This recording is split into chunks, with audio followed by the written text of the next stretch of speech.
8 de la mañana con 8 minutos, las 8 de la mañana con 8 minutos y ya estamos de vuelta en Ahora es Cuando, y en esta nueva hora de actualidad conversamos con el ministro de Justicia y Derechos Humanos, Luis Cordero, que nos acompaña en el estudio. Ministro, ¿qué tal? ¿Cómo le va? Bienvenido, buenos días. Buen día. ¿Cómo está? Bien. ¿Bien? Qué bueno.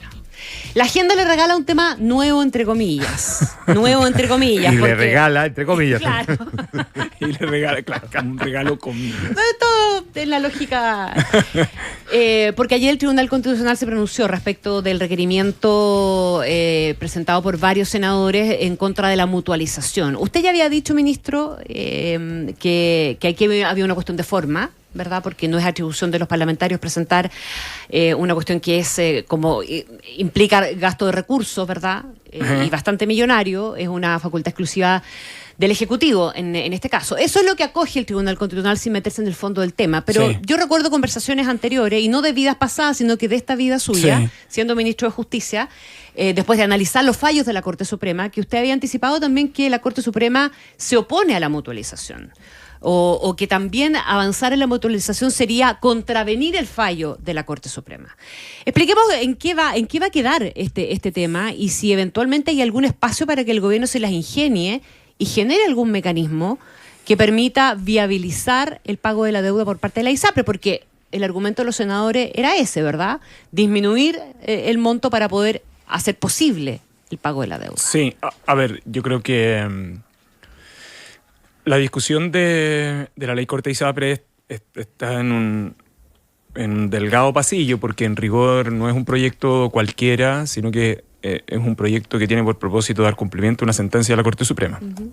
Entonces, sus bordes están dados por la sentencia de la Corte, a uno le pueda gustar o no, ese es como el punto central que hay acá.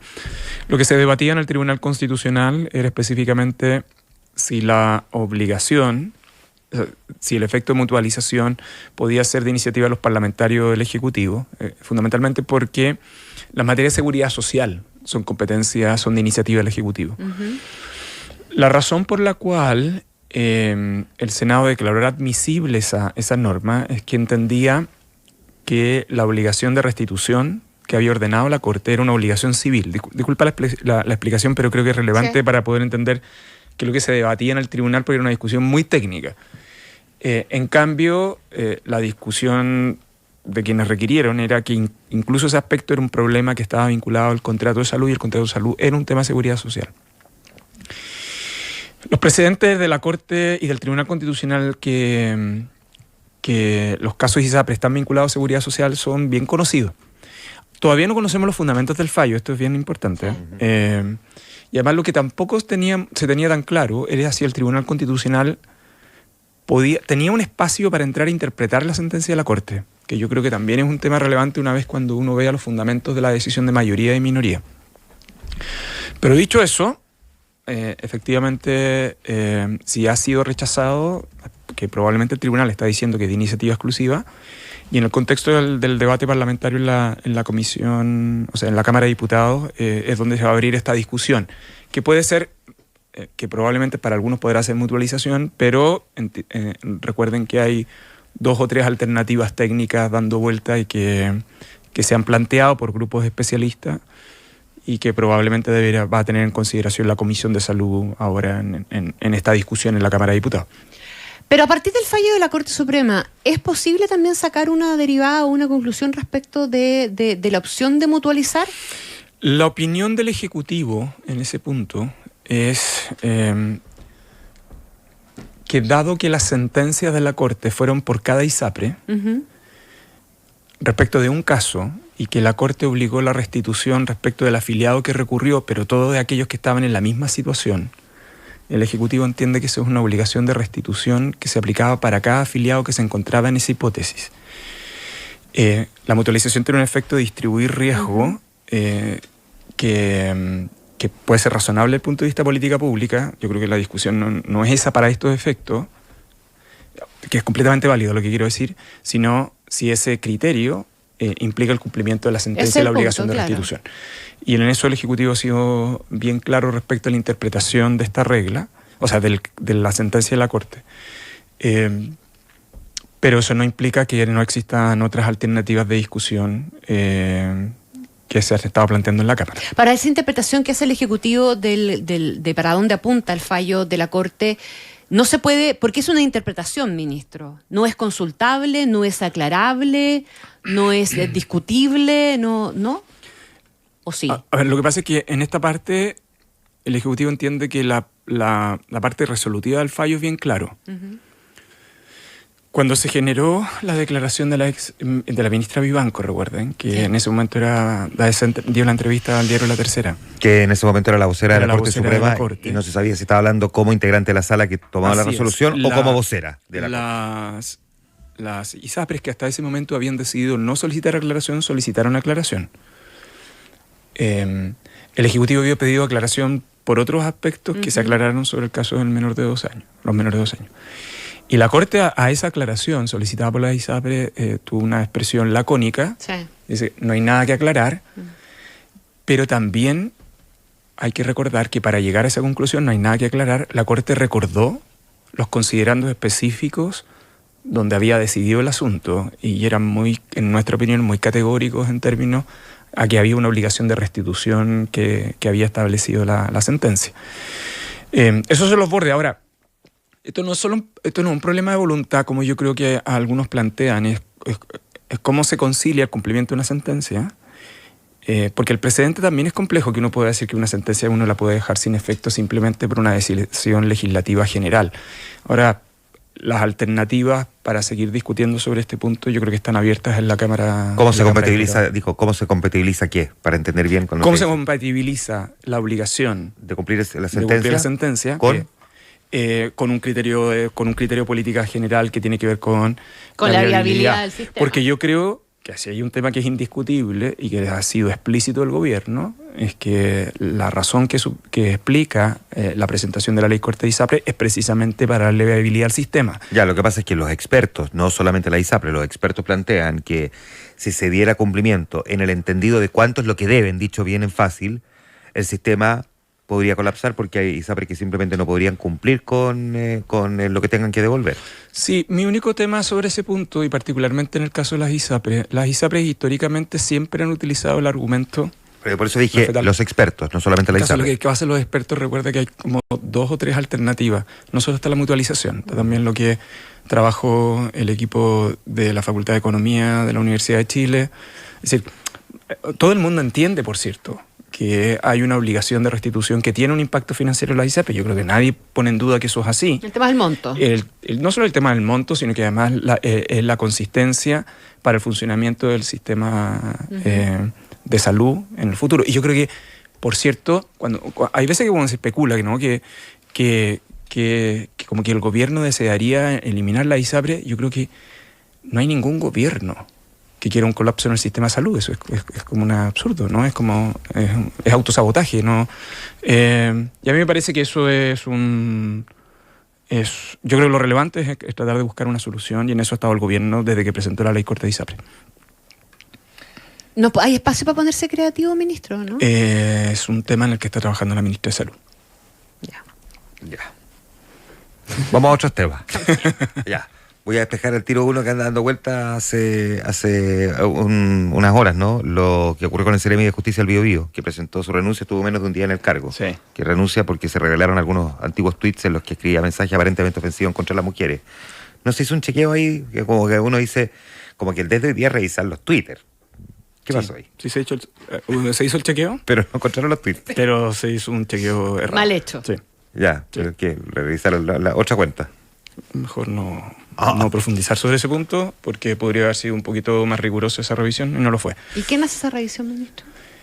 Hay equipos que están destinados a ese tipo de revisiones, que regularmente son rigurosos, pero esta vez... Como que lo pone mal genio el tema, diga. Sí, a ver. se puede haber editado este mal rato completamente. Sí, ya. Y simplemente porque nadie hizo la pega de haber revisado No, se esto. hizo un chequeo inadecuado. Ya, pero ¿dónde estuvo el error, pues, ministro? ¿Se equivocaron de nombre cuenta? ¿Dónde El estuvo detalle, hay un error. ¿Ya? Hay veces que tú prefieres, entre medio de la indignación, que cuando ya alguien reconoció el error, ya después se verá el detalle. Mira, él ni siquiera había alcanzado a asumir. Diríamos, Es una noticia muy de Juan Manuel Astorga, ¿no? O sea, que su risa se la contiene, ¿no? Está bien y yo creo que... ¿Qué es ese? Es una noticia muy de Juan Manuel Astorga, ministro. Solo porque tenemos mucha cercanía, no lo voy a interpretar como una ofensa. No, solo puede ser entendido como un cumplido en este caso. Ya, ok, gracias. Gracias, ministro. Oiga, y voy a despejar el tiro otro tema. El diario La Tercera publicó un artículo el día que dice que contactó a varios ministerios para saber si han revisado si tuvieron en algún momento vinculación contractual o de algún tipo laboral con el abogado Luis Hermosilla. Esto a propósito de que como le están revisando su WhatsApp y ya apareció su vínculo con el director de la PDI, saber en el fondo si hay o no. Pero respecto al Ministerio de Justicia, entiendo que le consultaron, pero el artículo al menos no menciona si hubo respuesta o no hubo respuesta, ni siquiera dice si hubo respuesta o no hubo respuesta. Los contactaron de respuestas al diario La Tercera de si efectivamente hicieron la revisión de haber tenido algún vínculo con el gobierno ha hecho las revisiones. ¿Ya? Que hay algunos ministerios que no le respondieron. De hecho, el ministerio ha hecho, por lo menos de lo que corresponde a esta administración, y también revisamos de la administración anterior, no hay contratos con Luis Hermosilla o su oficina. Ya. Sí. ¿Intercambios personales? No, hay otra cosa. Él había asumido, recuerden que él iba a asumir la defensa de Miguel Clip. Sí. Y él tuvo un contacto conmigo para efecto de tener una conversación y una reunión, que es el único contacto que yo tuve con él, reunión que nunca se verificó. Ajá. Por las razones que después se hicieron. Claro, apareció el caso audio. Claro, pero ese es el único contacto que yo tuve con él en el desempeño de mi cargo. En mi vida profesional nunca tuve contacto con él, de hecho nunca nos cruzamos en ningún caso. Hernán Larraín, que fue antecesor suyo... Sí, y creo que les dije, ¿no? Que también revisamos si acaso en la administración, cuando estaba en la administración anterior había tenido contratos, y efectivamente no los tuvo. Ya, Hernán Larraín hacía el otro día un recordatorio, exministro de Justicia, ex senador también de la UDI, hacía un recordatorio de que él había hecho advertencias respecto del grado de injerencia que Luis Hermosilla tenía incluso a nivel de nombramientos de jueces, de notarios, de etcétera, etcétera. O que intentaba influir, que no intentaba necesariamente. Influir, claro, no necesariamente lo consiguió. Ajá. ¿Es real esa no lo sé. Desde que nosotros, o por lo menos desde que yo soy ministro de Justicia, Hermosilla nunca se acercó ni remitió mediante terceros antecedentes o recomendaciones de ningún juez. Estoy refiriéndome al periodo en que yo he estado. Por cierto, en el caso de Hernán Larraín, que además una nota de La Tercera no es exactamente una declaración de Hernán Larraín, pero de Hernán Larraín yo tengo no solo la mejor opinión, sino que es una persona que trató de contener siempre las presiones. Sí. De hecho, fue muy evidente en su declaración sobre el lobby feroz en el caso de los notarios. Ya él, en una iniciativa que yo también comparto con él, es tratar de neutralizar las incidencias en los mecanismos de nombramiento. No tenemos antecedentes en el Ministerio de Justicia de incidencia de esas características por parte de Hermosilla en procesos de nombramiento. Hasta ahora, yo eso los desconozco. La nota de La Tercera da cuenta de que Hernán Larraín, al parecer, habría tenido...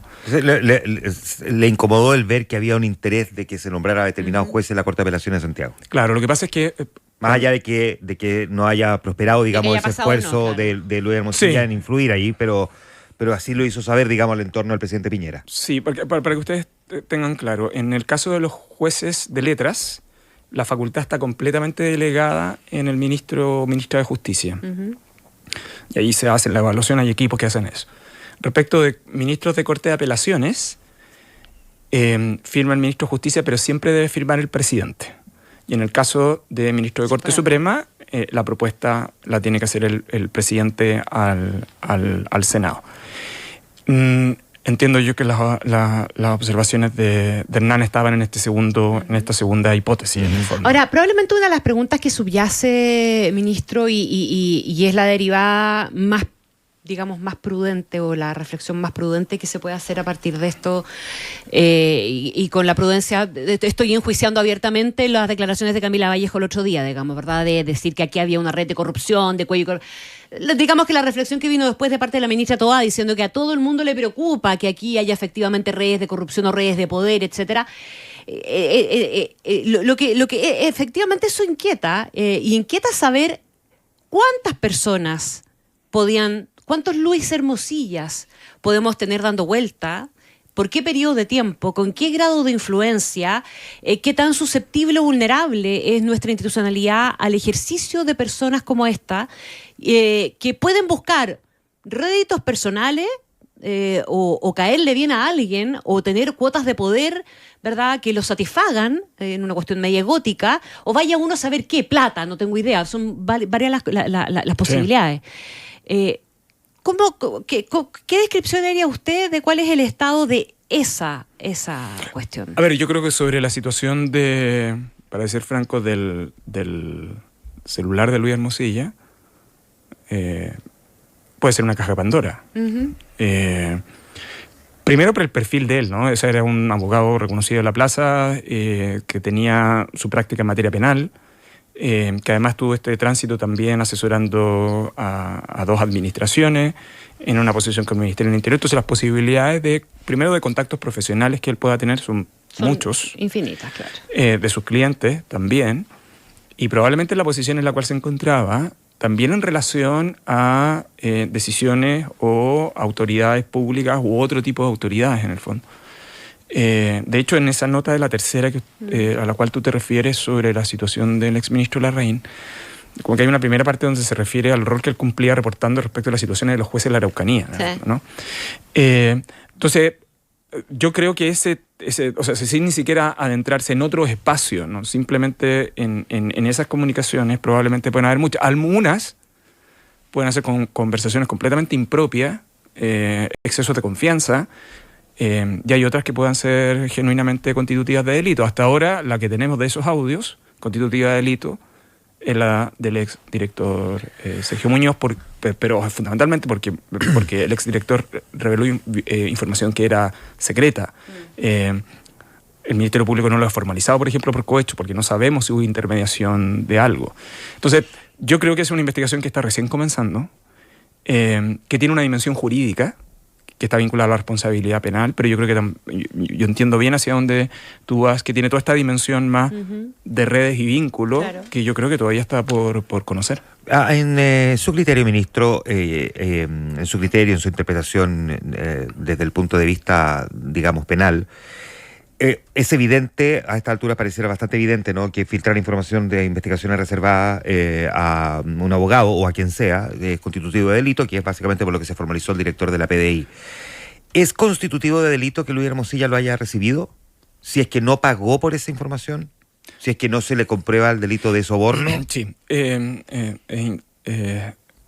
es importante la pregunta para clarificar un punto. El delito de violación de secreto lo cometen los funcionarios públicos. Claro. Es un delito funcionario. Es un delito funcionario. Por lo tanto, si el que lo recibe no es funcionario y no ha intermediado, porque en el caso de si hubiera intermediado cobro estaríamos en una figura distinta que es el derecho. O sea, aunque es cohecho. Es cohecho, claro. Pero hasta ahora es violación de secreto y la violación de secreto la comete el funcionario. Ya, por lo tanto, no sería constitutivo de delito. Y si Luis Hermosilla... Imagínense los periodistas. No, que estoy pensando en eso. A los periodistas a su vez están protegidos por otra regla, la ley de prensa. La ley de prensa.